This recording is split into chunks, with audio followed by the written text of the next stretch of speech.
Do I frighten you? Is it my scar? It's your car. What?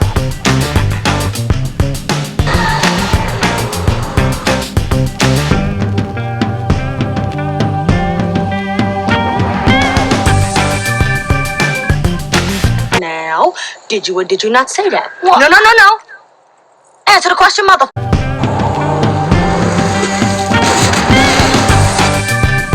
You wanna go get him? Oh, hell yeah! Is there anybody in this place who could vouch for to give me a ride home? Fair lady, your chariot awaits.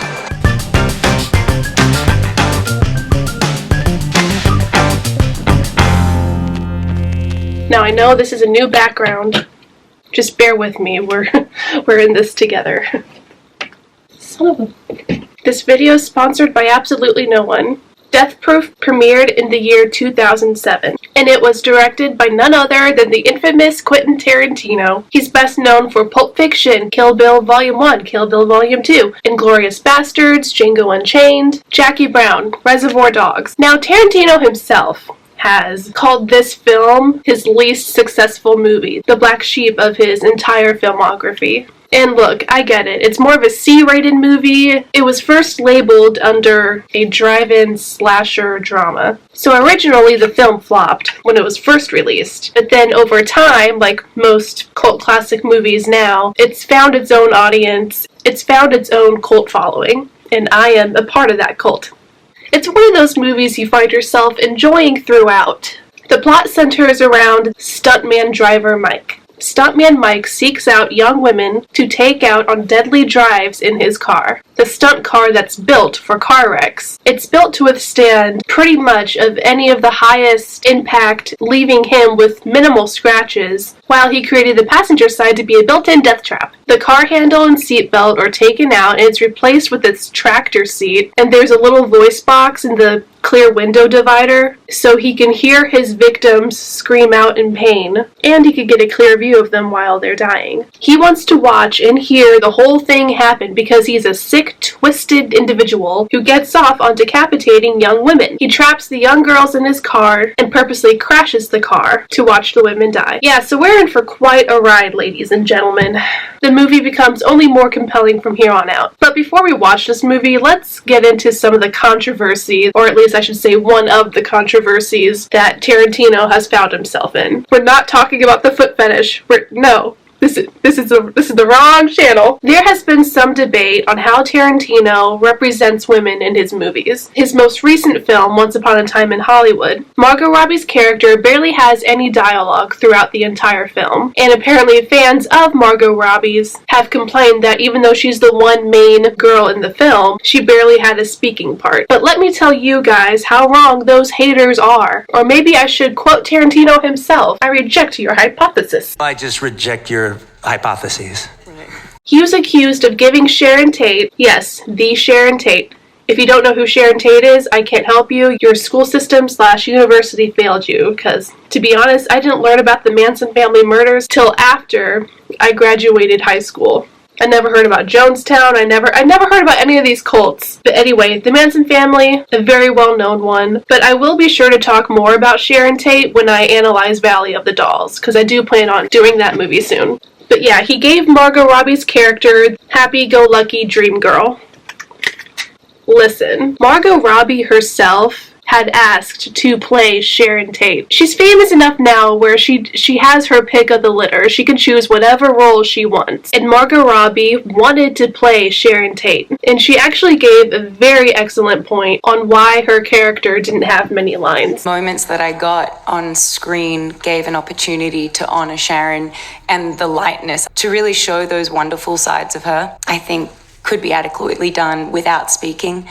I did feel like I got a lot of time to explore the character, even without dialogue specifically. Rarely do I get an opportunity to spend so much time on my own as a character. That was actually an interesting thing for me to do as an actor. I actually really appreciated the exercise. So to anyone accusing Tarantino of viewing women as these dumb blonde, fritzy-ditzy Let me just say, he has created some of the most iconic female heroines and villains. Let me just give you a few examples. 1, we got the Bride, who is this sword-wielding samurai who slaughters anyone who gets in her way. 2nd, we got Elle, who won't let losing an eye get in the way of her being an assassin. 3rd, let's not forget Oreni Shi, who is a mafia boss and beheads anyone who insults her. We aren't even going to talk about Go-Go, who was Oreni Shi's teenage bodyguard. Go-Go scares me so much. And all those women were in Kill Bill alone. There are plenty of other movies. Let's talk about Pulp Fiction. We got Mia Wallace, who is a mobster's wife, and she still has her own mind. She still gives orders. She's not ashamed of who she's married to. And Uma Thurman gives us this iconic dance that is still referenced to this day. We got Shoshana from Inglourious Bastards, who plots to burn over 300 Nazi soldiers alive. That's always a good time. And in the same movie, Diane Kruger, whose character poses as this film actress, is really an undercover spy plotting to help overthrow Nazi Germany. Want me to keep going? Okay, fine. We got Jackie Brown, whose character gets caught smuggling drugs and is facing serious prison time. But instead of letting the bad guys tell her to take the fall for them, she ends up double-crossing multiple parties and outwits both the cops and the drug dealers, and ends up being this genius woman who secures and creates her own future with the little that was given to her in life. Such inspiring female characters given to us by yours truly, Quentin Tarantino. So now that I'm done ranting, let's get into Death Proof, that is also not short of strong feminine characters as well. And you'll see why, trust me. you really gotta stay with me during this movie, because it seems like it's just going nowhere, but I promise you, as I said before, we are in for quite a ride. The film opens with a group of girlfriends heading out for a night on the town, and of course in the opening shot of a woman's feet, because we all know there's literally a shot of women's feet in almost every single film of his. His foot fetish is live and well in this movie for sure. And supposedly, it's an actual fetish that he has. It's not even a joke anymore. It even made the news. Oh my gosh, it was so disgusting to read about. People have even made t-shirts on it. Anyway, we gotta focus on the movie. The group of girls are hanging out, they're catching up, and her friend Jungle Julia is this radio personality. And she announced on the radio that night, if a man comes up to Butterfly, recites this poem to her, she has to give the man a lap dance. What are friends for, am I right? By the way, the character's name is Arlene in this movie, but everyone refers to her as Butterfly, so we're just gonna call her Butterfly from here on out. So then the night goes on, we're with Eli Roth, the bear Jew from Inglourious Bastards, and that other guy from Inglourious Bastards. I forget his name, but I was too lazy to look it up. I don't speak Italian. Like I said, third base. I do have the slightest crush on Eli Roth. Even though he's kind of weird looking, but in a cute way. Focus, Audrey. While they're all chatting around at the table, guess who's sitting at the bar? None other than Stuntman Mike. He is this aging stuntman who's out of work and past his prime, so he fills his time by stalking and murdering women with his car. Rose McGowan's character, Pam, she needs a ride home. She knows she's been drinking a little too much, and she wants to be responsible, right? Fair lady, your chariot awaits. So what's more responsible by finding a random stranger you just met at the bar giving you a ride home? Hey, Warren. Who is this guy? But again, I'm getting way too ahead of myself. We will get there in a second. Stuntman Mike. And who the hell is Stuntman Mike? He's Stuntman. But first, let's get back to the three main girls. It's nearing the end of the night and Stuntman Mike recites the poem to Butterfly. And she's very scared of him because she notices his car and how he's been kind of following them from place to place throughout the entire night, which is understandable. Have you been following us? No, that's what I love about Austin. He convinces her to give him a lap dance after calling her a chicken, betting her that she couldn't do it. I'm afraid I must file you under chicken shit. And what if I did it? So this just fuels Butterfly, and she takes this as a challenge, and she gives Stuntman Mike the best freaking lap dance to ever grace the drive-in screens. And let me just tell you, the song playing in the background during this scene is fire. It's so catchy. I have it on my iPod.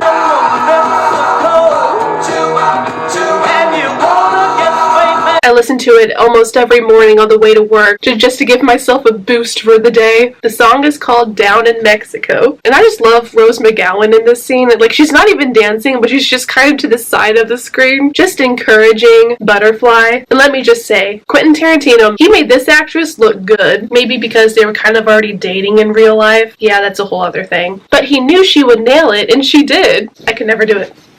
It's the end of the night and all the girls are headed home, and after Butterfly gave that complete stranger a lap dance, Rose McGowan's Pam is headed home with him. Now, I don't know how this guy does it. They say it's his charm, but I don't see it. Now, if it were young Kurt Russell, I would understand, cause hot damn. But instead, in this movie, he plays this pervy, unwashed, probably very smelly type guy. Anyway, here's a scene that will scare anyone who takes an Uber, a Lyft, you name it. Which way you going?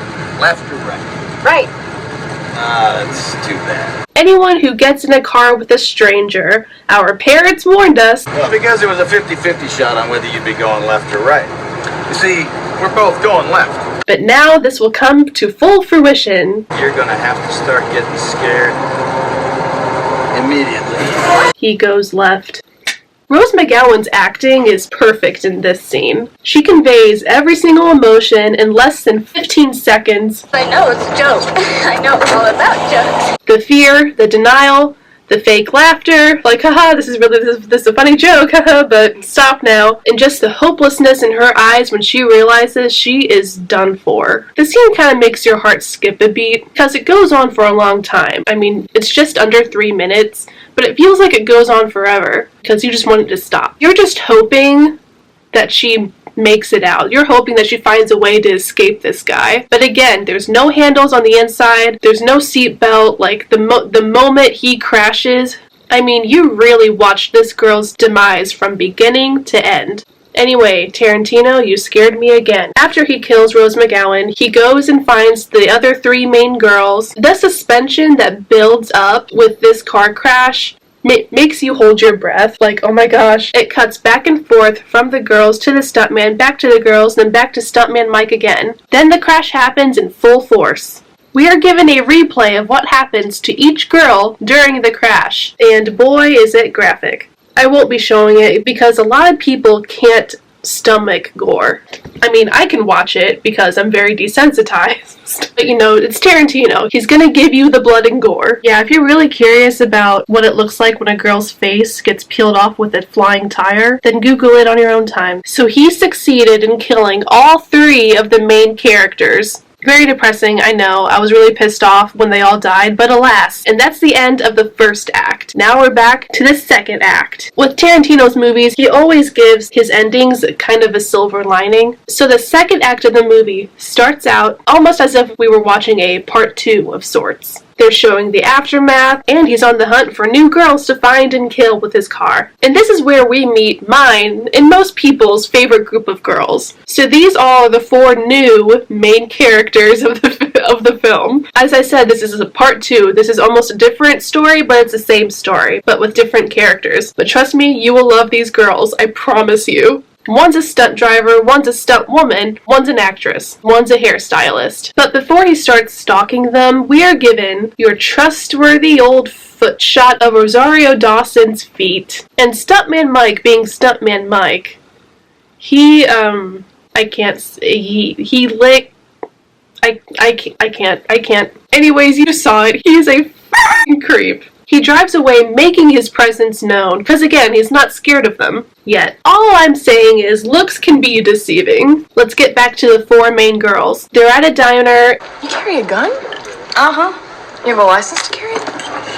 Yeah. This diner scene is just one long shot. No cuts, nothing. And it's almost 7 minutes long. It's supposed to be this lighthearted scene with all the girls catching up. I don't know what futuristic utopia you live in, but the world I live in, a bitch need a gun. Until it was pointed out to me. It took me a couple of watches to realize something chilling. And lurking in the background, sitting at the bar, is Stuntman Mike. It was actually my dad who pointed this out to me while we were watching it one day. So to my dad, thank you. I don't think I ever would have noticed that if it weren't for you. So I guess I'm just a dumb blonde. The girls begin talking about activities they want to do while they're there. And Zoe, she wants a 1970 Dodge Challenger with full 40 engine and a white paint job. 1970 Dodge Challenger with 440 engine and a white paint job. She wants to test drive it, so she convinces to go see the car in person, since it was already nearby. And when they see the car, oh boy, Zoe's adrenaline junkie comes out in full force. She convinces her best friend, the stunt driver, to go out on a little ride. Now, did you or did you not say that? What? No. Answer the question, mother. She's a stunt woman, so of course you kind of have to be an adrenaline junkie to do the things that you do. To be a stunt performer. To play ship's mast. And what is ship's mast, you ask? Well, you will find out in a second. They convince the man to let them take it for a test drive, leaving Lee behind. And we never know what happens to Lee. This is her last scene. Yeah, they kind of hung her out to dry there. But we will get back to Mary Elizabeth Winstead near the end, because I do have something to say about that actress. It's nothing bad. Gosh, I just have a few things to say about her. They're good things, I promise. Abernathy climbs into the back seat because she wants to feel included. So all three of the girls, they go out for a ride, and boy, the ride that is about to take place. The girls play ship's mast. That's right. Zoe's just sailing on the hood of the car with the wind blowing in her hair as they cruise down the highway. This, ladies and gentlemen, is ship's mast. And no, don't try this at home. It looks fun, but is in fact very dangerous, especially when Kurt Russell swings around the corner, rear ends you to slide off the road with an intent to kill you violently. So now the chase is on. He continuously rams into them with the intent to knock Zoe off the hood of the car at whatever 100 miles an hour. On the freeway, Kim, the stunt driver, she knows if she stops immediately, she's going to kill Zoe, but she also knows that they keep on going. If they keep on driving at this 100-mile-an-hour speed, that they're all going to die. Eventually, the camera pans to Kim. Now, do you remember when Kim talked about the right to bear arms? You carry a gun? Uh-huh. The piece she has strapped to her ankle? Well, honey bunny, she uses it and saves them all. She slugs him right in the shoulder. So thank you, Kim, for your service and America's right to bear arms to defend ourselves from like him. Stuntman Mike gets wounded and drives off, leaving the girls unharmed, thankfully.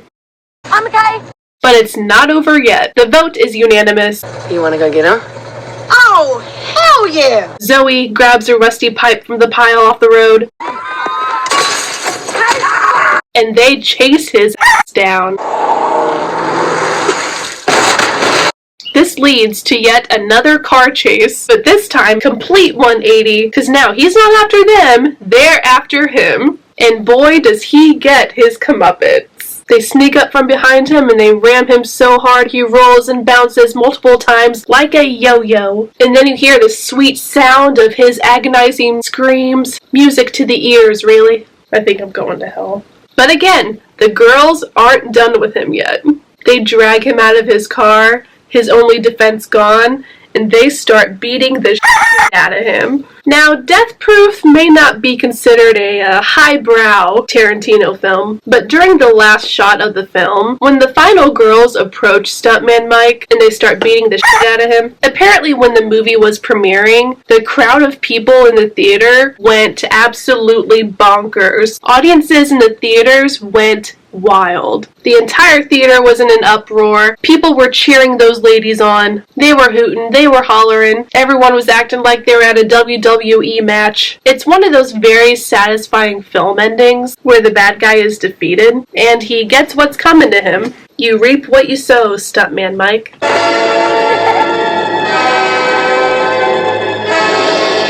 And that's the end. That's all, folks. Now, a few fun facts about this movie. Mickey Rourke was actually supposed to play Stuntman Mike. Now, I don't know if his face was already messed up from all that plastic surgery he had, but I could totally see Mickey Rourke as a bad guy playing Stuntman Mike in this film. Now, don't get me wrong. I think Kurt Russell did a fantastic job with this part. I also would have loved to have seen what Mickey Rourke would have done with this part, because I have no doubt he would have crushed it. I'm just saying, I myself am a Mickey Rourke fan. I wish I could say this was photoshopped, but it's not.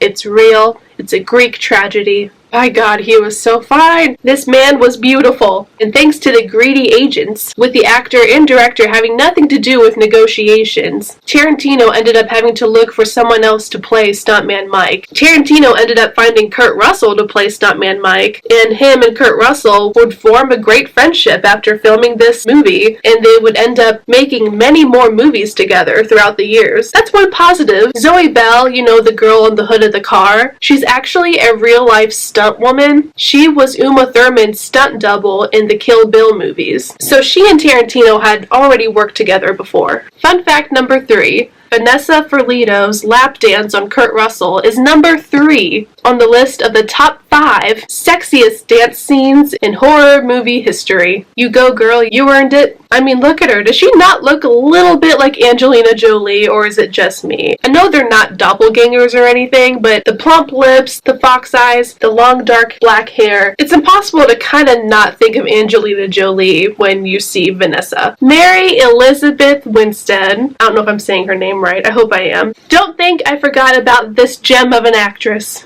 I think Mary Elizabeth Winstead is one of the most underappreciated actresses of the modern age. And let me tell you what she was given to do for this part in the film. A few hours before they began shooting the scene where her character Lee sings in the front seat, "Don't want nobody.